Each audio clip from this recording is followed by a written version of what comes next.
Must का प्रयोग, ठीक है ना। अभी तक कहाँ शैल और शुड तक हुआ था, है ना। मस्ट का प्रयोग जिस कार्य को करना, यानी कि हम किसी काम को करेंगे, उसका करना यानी कि जो काम हम कर रहे हैं वो बहुत ही ज्यादा जरूरी हो, बहुत ज्यादा आवश्यक हो, तो वहां शुड का प्रयोग ना करके मस्ट का प्रयोग करते हैं। अधिकतर लोग शुड का प्रयोग कर देते हैं, इसलिए मैंने लैंग्वेज को चेंज किया है। तो जहां पर कोई काम, वो काम करना बहुत आवश्यक हो, वहां पर शुड का प्रयोग ना करके हम किसका प्रयोग करेंगे, मस्ट का प्रयोग करते हैं। जैसे you must go to school,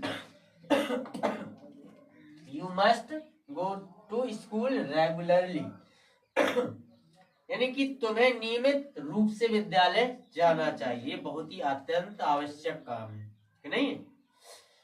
यानी कि you must go to school regularly, तुम्हें नियमित रूप से विद्यालय जाना चाहिए, ये बहुत ही ज्यादा जरूरी है।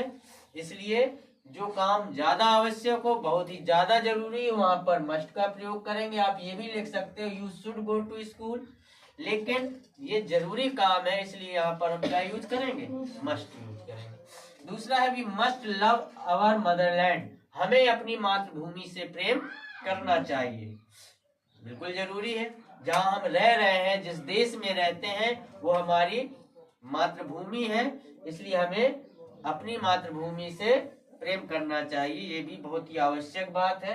इसलिए यहाँ पर दोनों में किसका प्रयोग हुआ है, मस्ट का। अब दूसरा है ऑट टू का प्रयोग। ऑट के स्थान पर टू का प्रयोग बहुत ज्यादा जरूरी है। अगर आप ऑट भर लिख देंगे तो गलत हो जाएगा, इसलिए ऑट के साथ टू लगाना जरूरी है। इसका हिंदी में अर्थ होता है चाहिए। इसके प्रयोग में कर्ता का कर्तव्य, जो सब्जेक्ट होता है, वो जो अपनी ड्यूटी करता है, अपना कर्तव्य करता है, या ऑब्लाइजेशन का भाव होता है। ऑब्लाइजेशन मतलब दायित्व, यानी कि जब कर्ता का कर्तव्य और दायित्व, कर्तव्य हो या उसका जो दायित्व है, उसमें काम करे, तो वहां हम किसका प्रयोग करेंगे, और टू का प्रयोग करेंगे। एग्जाम्पल, वी ऑट टू पे आवर फी इन टाइम, हमें अपना शुल्क समय से जमा करना चाहिए।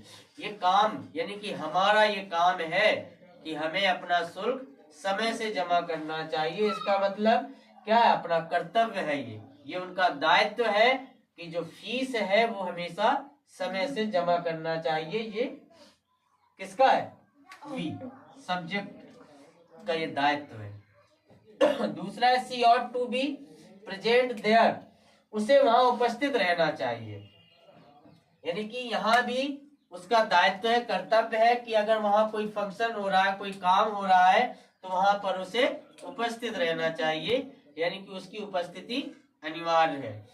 अब तीसरा है यूज टू का प्रयोग, यानी कि यूज टू का प्रयोग कहाँ करते हैं, यूज टू का प्रयोग केवल अफर्मेटिव वाक्यों में प्रयोग होता है।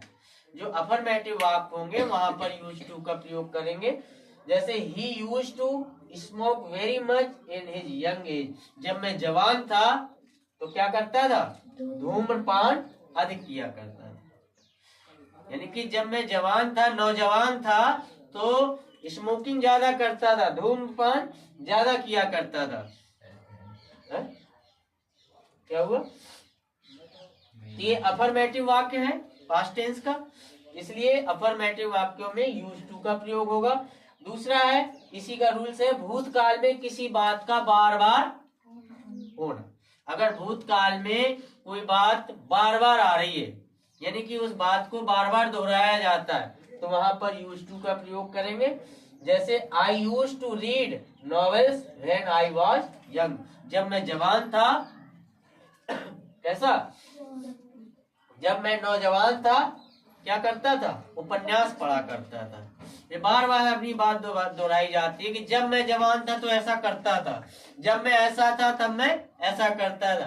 तो भूतकाल में अगर कोई बात बार बार दोहराई जाए या कोई बात का बार बार होना पाया जाए, तो वहां पर यूज टू का प्रयोग करेंगे। और इसमें नोट है, आजकल यूज टू के स्थान पर सबसे ज्यादा वुड का प्रयोग किया जाने लगा है, वुड का प्रचलन ज्यादा है, ठीक है ना। कहां पर, यूज टू के स्थान पर वुड ज्यादा प्रचलित है, इसलिए लोग वुड का प्रयोग करते हैं।